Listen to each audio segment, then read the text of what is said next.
Seja bem-vindo, seja bem-vinda a mais um estudo do Apocalipse de Jesus. Hoje nós vamos ler o capítulo 5º desta obra magnífica e que está no final da Bíblia Sagrada. Mas antes de lermos, eu gostaria de fazer uma pergunta para você.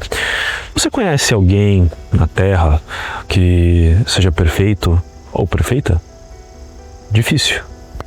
Eu acredito que não há um ser humano na Terra que seja perfeito. Todos nós temos algo a ser resolvido. Todos nós temos algo a ser curado na nossa alma, na nossa vida. E é o que nós vamos ver agora nesta obra do Apocalipse de Jesus. Eu vou ler aqui do livro Somos Todos Profetas, do escritor Paiva Neto. Ele tem no final deste livro compilado o Apocalipse. E nós então vamos ler o seu 5º capítulo.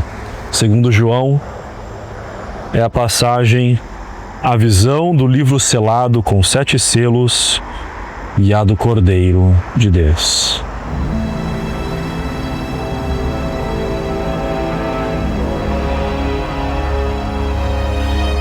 Vi na mão direita daquele que estava sentado no trono um livro escrito por dentro e por fora, de todo selado com 7 selos. Vi também um anjo forte que proclamava em grande voz: quem é digno de abrir o livro e de lhe desatar os selos? Ora, nem no céu, nem sobre a terra, nem debaixo da terra, ninguém podia abrir o livro, nem mesmo olhar para ele.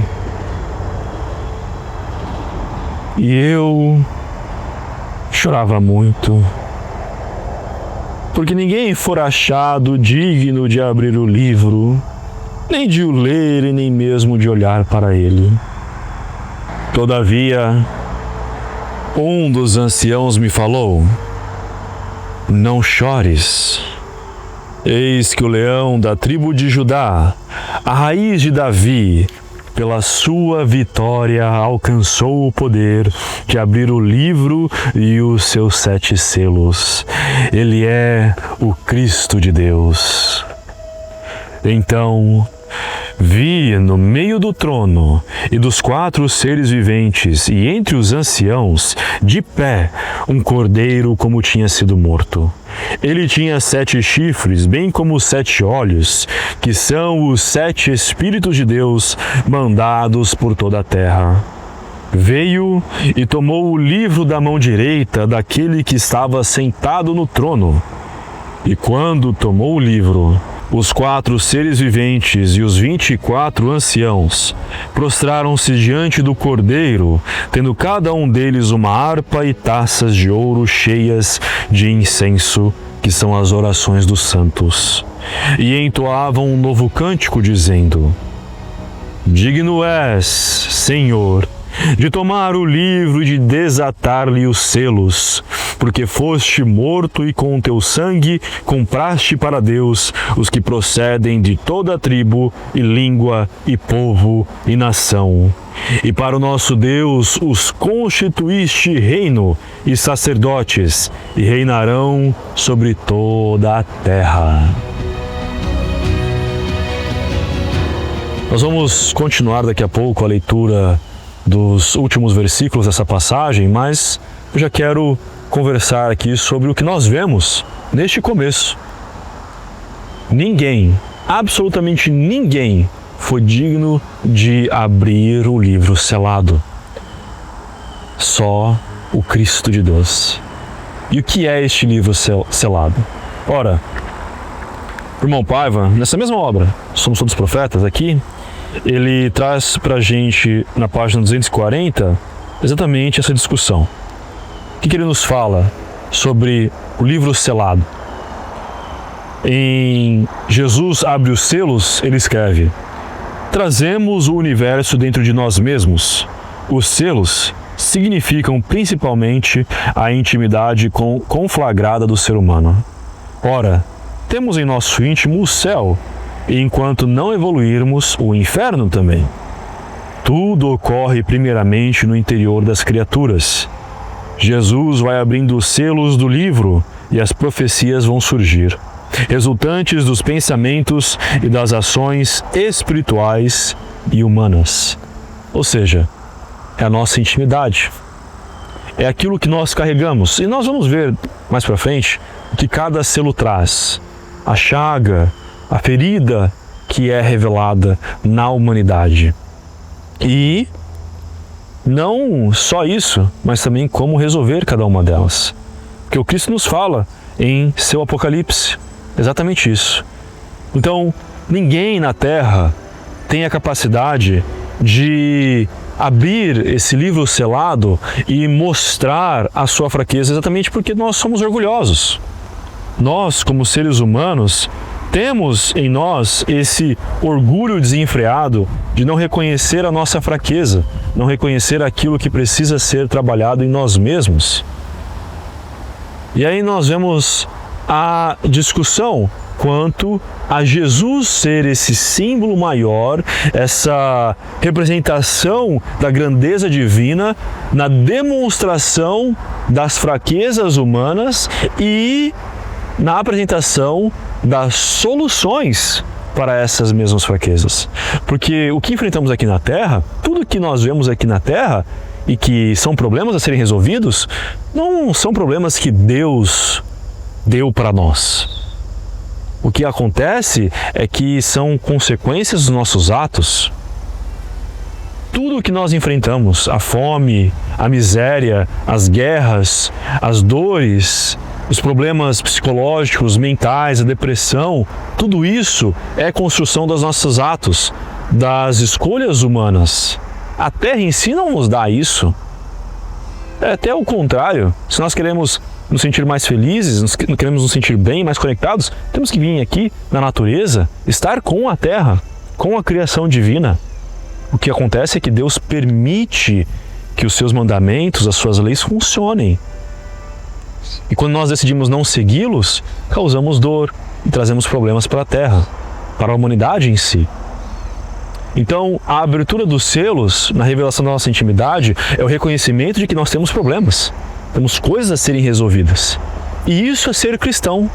É você fazer parte de uma comunidade de pessoas falhas, imperfeitas, mas que reconhecem as suas falhas, as suas imperfeições, só que trabalham para resolvê-las. Não permanecem num sentido orgulhoso de que por conta própria conseguem resolver tudo, de que por conta própria conseguem curar as próprias chagas que carregam em suas almas. Não. Nós reconhecemos que temos que viver em comunidade, temos que viver em conjunto, fomos criados para isso, nossa vida depende da relação com o outro e, portanto, depende da nossa capacidade de mostrar humildemente e de forma corajosa as nossas fraquezas, para que assim, conjuntamente, possamos resolvê-las. E não ser aquelas pessoas orgulhosas que falam, não preciso disso. Eu sei que eu sofro, eu sei que eu tenho dor, eu sei que eu tenho isso, tenho aquilo, mas não preciso, isso é baboseira, não preciso de ajuda, não preciso de médico, terapeuta, de apoio nenhum da sociedade, da comunidade. Não tenho, não quero ter, nunca vou ter, estou bem assim. Só que, ao mesmo tempo, é miserável. Porque quer sair do sofrimento. Ninguém quer ficar permanentemente nesse sofrimento, numa vida como essa. Todo mundo quer achar a cura, quer resolver os seus problemas. Mas não, a pessoa vai lá, tem orgulho de sofrer, tem orgulho de estar lá naquele sofrimento. Recebe ali as oportunidades de resolver, o Cristo oferece a cura, a solução, mas não, tenho que sofrer. É assim que eu vou viver, é assim que eu tenho que viver. Onde já se viu isso? Não tem sentido, não tem lógica. Quer dizer, até tem lógica para a pessoa que ama ficar sofrendo. Mas Jesus vem e mostra pra gente, meu amigo, minha amiga, olha aqui. Eu estou te apresentando as soluções. Vamos lá. Eu não vim para os sãos, eu vim para os doentes. Jesus nos fala isso em seu evangelho, ele veio para os doentes. Nós somos doentes. Nós precisamos de ajuda. E isso é ser cristão. não é ficar alienado à realidade do mundo, ficar distante da ideia do sofrimento como sendo algo que Deus toda hora manda para nós e temos que ficar presos a isso. Não, é o contrário. É viver na realidade, é reconhecer que temos sim problemas, mas que podemos resolvê-las. E que o nosso Divino Mestre, Jesus, aquele que a gente segue, por isso somos cristãos, nos apresenta soluções. Nos mostram os meios para resolver esses problemas. Não sozinhos, mas em comunhão, em comunidade, em conjunto. Então a comunidade cristã são pessoas que se reúnem pelas suas fraquezas, não pelas suas forças. Se reúnem pelas suas fraquezas e recebem do Cristo a força para exaltar os seus talentos, de modo que propiciem a solução para os problemas que enfrentam. Isso é comunidade cristã. É vermos que somos todos seres frágeis, fracos e que precisam de ajuda. Mas, quando recebemos essa ajuda, não ficamos no sofrimento. Não ficamos ali penando. Não. A gente canta. A gente sorri. A gente ama. A gente vive a felicidade e a paz que Deus nos entrega. Exatamente porque sabemos que podemos contar com o outro. Podemos contar com o próximo. Isso é ser cristão. É entender que mesmo diante do sofrimento que o mundo pode trazer, nós vamos ter a glória de Deus na nossa vida. E é isso que Paulo, apóstolo, e Pedro, apóstolo, entenderam quando eles assim escreveram as suas cartas. Paulo escreve na sua segunda carta aos Coríntios, capítulo 12, exatamente isso. E Paulo, por mais exaltado que seja, ainda assim é pequeno. E ele sabe disso, ele reconhece isso. Ele escolheu o nome Paulo, significa pequeno. Mas exatamente por ser a pessoa que reconheceu as suas fraquezas, é que nós assim acabamos buscando nele lições também. Só que temos que lembrar que ele recebe e aprende tudo com Cristo. Paulo em si é pequeno, Jesus é muito maior. E ele fala, ele reconhece isso. Não estamos diminuindo Paulo. Ele faz isso com ele mesmo. E aqui no capítulo 12, versículos 9 a 10, o que ele nos fala? Mas ele me disse, ele quem? Jesus. Minha graça é suficiente para você, porque o meu poder é aperfeiçoado na fraqueza. E aí Paulo fala, portanto, eu vou dar glórias às minhas fraquezas, porque assim o poder de Deus, do Cristo, irá estar sobre mim. É por isso e por Jesus que eu me vanglorio nas minhas fraquezas, nos insultos, nos desafios, nas perseguições, nas dificuldades, porque quando estou fraco é que estou forte em Jesus. E aí o que Pedro, apóstolo, vai nos falar em sua primeira epístola, capítulo 4, ele fala sobre sofrer como cristão. Caros amigos, versículos de 12 a 13. Caros amigos, não se surpreendam com as perseguições vorazes que vêm sobre vocês para testá-los, como se fosse algo estranho acontecendo. Mas se alegrem, porque estão participando dos sofrimentos de Jesus, de modo que assim possamos estar felizes quando a sua glória for revelada. Se você receber insultos por causa do nome de Jesus, você é abençoado, porque o Espírito da glória e de Deus estão sobre você. É lindo. E isso é que nos atrai. Quantas vezes nós buscamos pessoas que são sinceras, honestas consigo mesmas, reconhecendo assim os seus problemas, as coisas que precisam ser resolvidas, e não só reconhecendo, mas indo atrás da solução. E é o que eles nos falam aqui. Quando nós reconhecemos assim a nossa pequenez, é que a força do Cristo pode ser exaltada na nossa vida. É que assim nós podemos ser fortes e corajosos, humildemente, para receber e encontrar a solução para o que enfrentamos. E é assim, entendendo que numa comunidade que vivemos, podemos estar abertos a encontrar a solução para o que enfrentamos, para o que o mundo enfrenta, e que existe solução, está aqui no Apocalipse de Jesus. Ele nos dá a planta, digamos assim, tudo o que precisamos saber e precisamos entender para resolver os problemas estão aqui no Apocalipse do Cristo. E aí, reconhecendo então que nós temos isso nos ofertado, temos essa capacidade, devemos trabalhar para transformar esse mundo e fazer parte da sétima trombeta, quando assim todos nós vamos cantar glórias a Deus, porque os reinos do mundo se tornaram dele e do seu Cristo, nosso divino mestre e amado amigo. E assim